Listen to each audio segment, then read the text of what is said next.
इससे दर्दनाक दृश्य मैंने ज़िंदगी में कभी नहीं देखा कि हम कभी सोच भी नहीं सकते थे कि हिमाचल प्रदेश में ऐसी आपदा का सामना हमको करना पड़ेगा।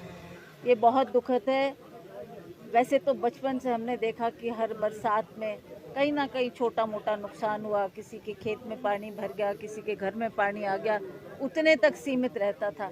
पर जैसा मंजर और जैसा तबाही हमने इस बार दृश्य देखा है, उसको उससे ज़्यादा मैं क्या कह सकती हूँ कि उससे ज़्यादा दिल दहलाने वाला दृश्य नहीं हो सकता।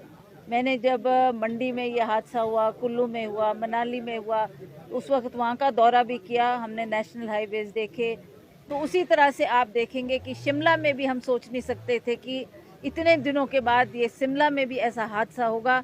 समर हिल में ये जो यहाँ पर एक शिव मंदिर था, वहाँ पर लोगों ने इस आस्था से कि ये सावन का आखिरी सोमवार है, वो शिव जी के दर्शन करने आए थे, जल चढ़ाने आए थे। और दूसरे दिन, आज के दिन, वो यहाँ पर एक भंडारा होना था, उसका आयोजन भी लोग कर रहे थे। तो सारे लोग यहाँ एकत्रित हुए थे। उन्हें क्या मालूम था कि ऐसा ऊपर से वो पानी बहकर आएगा जो अपने साथ बड़े बड़े दरख्त, बड़े बड़े पेड़ लाएगा कि उनको बाहर जाने का मौका भी नहीं मिला और वो उसी में दब कर रह गए। आज ये दृश्य यहाँ पर हमने देखा है। मुझे अनुमान है कि कम से कम 25 या 26 लोगों की मृत्यु उसमें हुई है। कुछ तो वो नाला, जब वो पानी आया उसमें बह के चले गए, जो बाहर खड़े थे या बाहर थे वो उसमें बह के चले गए, उनको कहीं संभलने का टाइम नहीं मिला। जो अंदर मंदिर के अंदर थे वो तो उस बिल्डिंग में, ऊपर से आप देख ही रहे हैं कि कितने बड़े बड़े पेड़ गिरे हैं और वो सारी की सारी बिल्डिंग उसमें कोलैप्स होकर वो उसमें दब गए।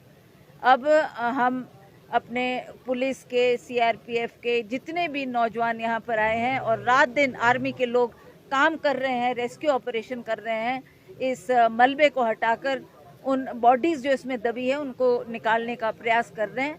तो इनका भी हम सरकार की तरफ से भी और सभी लोगों की तरफ से भी आभार व्यक्त करते हैं कि ऐसी घड़ी में आप लोगों ने खड़े होकर लोगों के लिए ये काम किया है।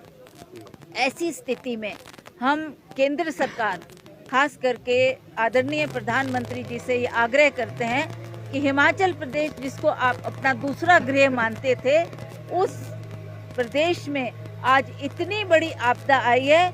आपका ध्यान यहाँ पर होना चाहिए। आपको इस क्षेत्र में राहत, तुरंत राहत देनी चाहिए। इसकी भरपाई ना स्टेट गवर्नमेंट कर सकती, केंद्र सरकार से हमें पूरी उम्मीद है कि नरेंद्र मोदी जी स्वयं इस बात को ध्यान में लेंगे और इसके ऊपर जो काम करना है उसमें तुरंत कार्रवाई शुरू करेंगे। हमने उनसे ये भी आग्रह किया है कि स्टेट को राष्ट्रीय आपदा घोषित करें और इस स्टेट को जब वो आपदा घोषित करेंगे तो उनकी टीम आएगी, देखेगी कि कहाँ कहाँ क्या क्या नुकसान हुआ है, उसकी भरपाई हम कैसे कर पाएंगे और कैसे लोगों को तुरंत राहत दे सकेंगे।